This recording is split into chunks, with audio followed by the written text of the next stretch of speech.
महात्मा ने वृत्तासुर का बड़ा भारी अनुसंधान किया।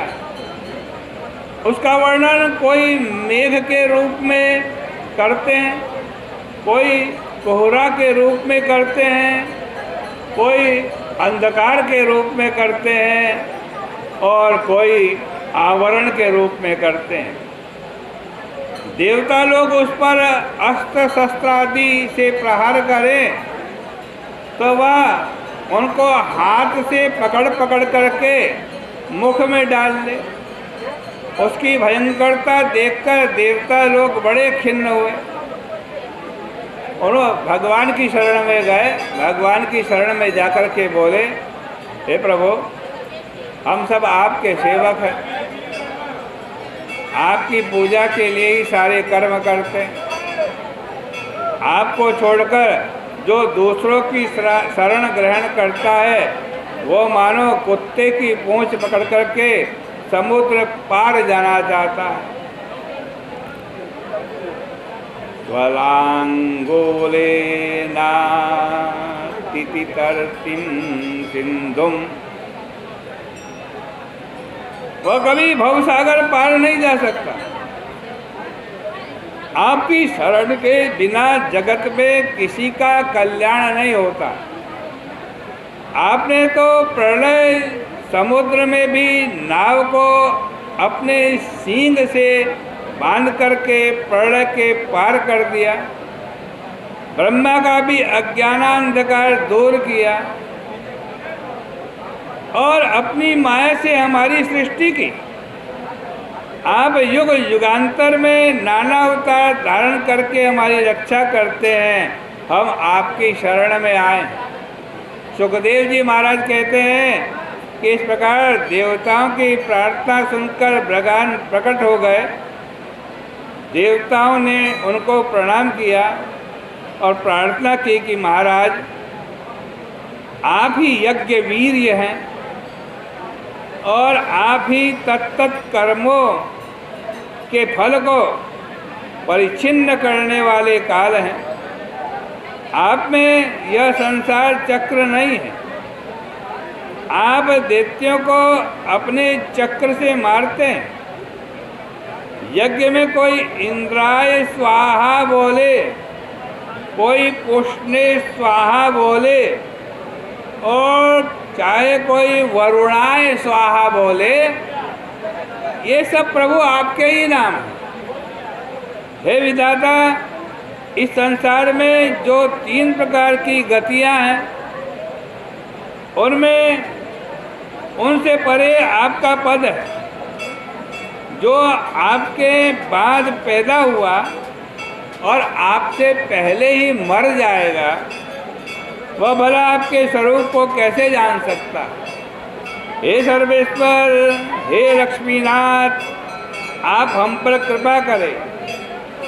ओम नमस्तेस्तु भगवन् नारायण वासुदेवादिपुरुष महापुरुष महानुभाव परम मंगल परम कल्याण परम कारुणिक केवल जगदाधार लोकैकनाथ सर्वेश्वर लक्ष्मीनाथ परमहंस परिव्राजकै परमेनात्म योग समाधिना। इन शब्दों के द्वारा जो अपने हृदय में आपका ध्यान करते हैं प्रभु, उनके हृदयांधकार को आप दूर कर देते हैं। आप स्वयं उपलब्ध निज सुखानुभव रूप है। आपका विहार योग तो बड़ा कठिन है, क्योंकि आप निर्गुण होकर भी सृष्टि स्थिति और संहार करते हैं। आप देवदत्त के समान पारतंत्र से शुभाशुभ फल को स्वीकार करते हैं अथवा आत्माराम होकर साक्षी रूप में रहते हैं, यह सब हमको मालूम नहीं। आपकी महिमा, आपकी माया बड़ी दुर्घट है। जो आपके बारे में जैसा सोचता है, ये यथा माम प्रपद्यन्ते तांस्तथैव भजाम्यहम्, जो जिस भाव से भगवान का भजन करता है, भगवान उसके सामने वैसे ही स्फुरित हो जाते। संपूर्ण विषयों के प्रकाशक आप हैं हे मधुसूदन। आपके भक्त जब आपके चरणारविंद की सेवा का सुख पा लेते हैं, तब वे आपका परित्याग कैसे कर सकते हैं। आप ही दैत्य और दानव दोनों के सृष्टा हैं, दोनों आपकी विभूति हैं, परंतु यह दैत्यों के वर्ण का समय नहीं, यह दंड देने का समय है। इसलिए यदि आप उचित समझें तो वृत्तासुर को मार डालिए और हमारे पाप ताप को शांत कीजिए। आप तो सर्वसाक्षी परमात्मा हैं, आपसे हम और क्या विज्ञापन करें। फिर भी भगवान विज्ञापन की तो अपेक्षा करते हैं भाई। दुनिया में बहुत लोग दुखी हैं।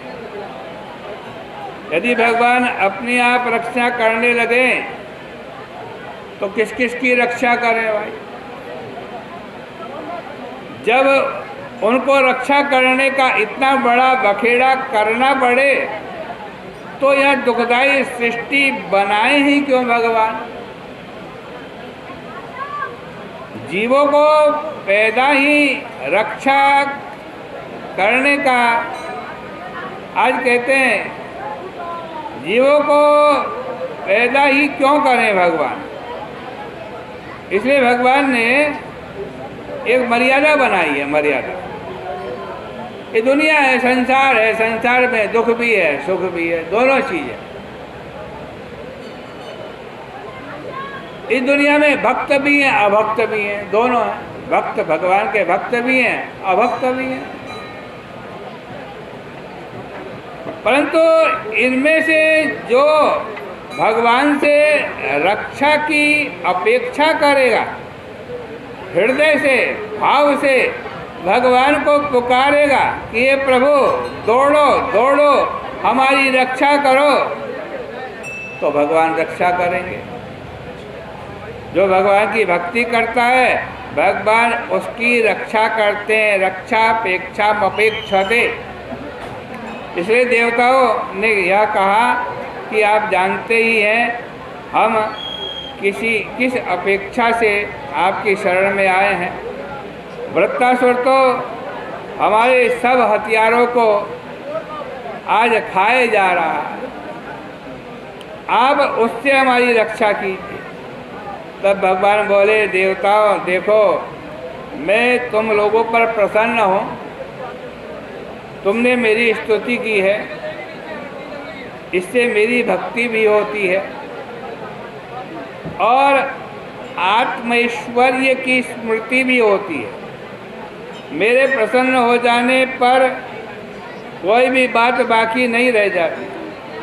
असल में तो जो मुझे प्राप्त कर लेता है वो मुझसे दूसरी कोई चीज़ चाहता ही नहीं। संसार के लोग अपना कल्याण नहीं जानते, इसलिए वे विषयों में ही अपना सुख समझते हैं। यदि हम उनको वही चीज़ दे दें तो हम भी उन्हीं जैसे हो जाएंगे। दुनिया के लोग सोचते हैं कि खूब विषय भोग मिलेगा और खूब कमाएंगे तो उनको सुख मिलेगा, लेकिन रोगी को वैद्य जैसे कुपथ्य नहीं देता है, वैसे ही हम भी उनको कुपथ्य नहीं देते। इंद्र, अब तुम लोग दधीची ऋषि के पास जाओ और उनसे उनका शरीर मांग लो। उनको शुद्ध ब्रह्म का ज्ञान है। उन्होंने घोड़े के सिर से अश्वनी कुमारों को ब्रह्म का उपदेश दिया था, इसलिए उनका एक नाम अश्वशिरा भी है। उन्होंने ही मदात्मक कवच त्वष्टा को दिया था। त्वष्टा ने विश्व रूप को दिया और हे इंद्र, विश्व रूप ने वो कवच तुम्हारे को दिया।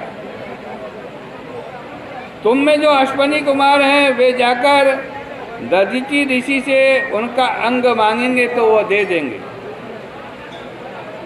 क्यों? क्योंकि अश्वनी कुमार गुरु हैं।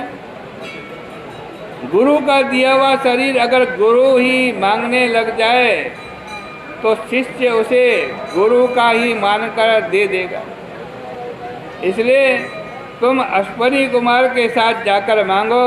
मांगने पर दधीचि अपनी हड्डी दे देंगे, उससे वज्र का निर्माण होगा और उस वज्र के द्वारा वृत्तासुर मारा जाएगा। फिर तुम लोगों की तुम्हारी संपत्ति प्राप्त हो जाएगी। इस प्रकार से श्रीमद् भागवत महापुराण के छठे स्कंद का ये 7वां अध्याय, इस 7वें अध्याय के पुण्य को भगवान के श्री चरणों में अर्पित करते हैं।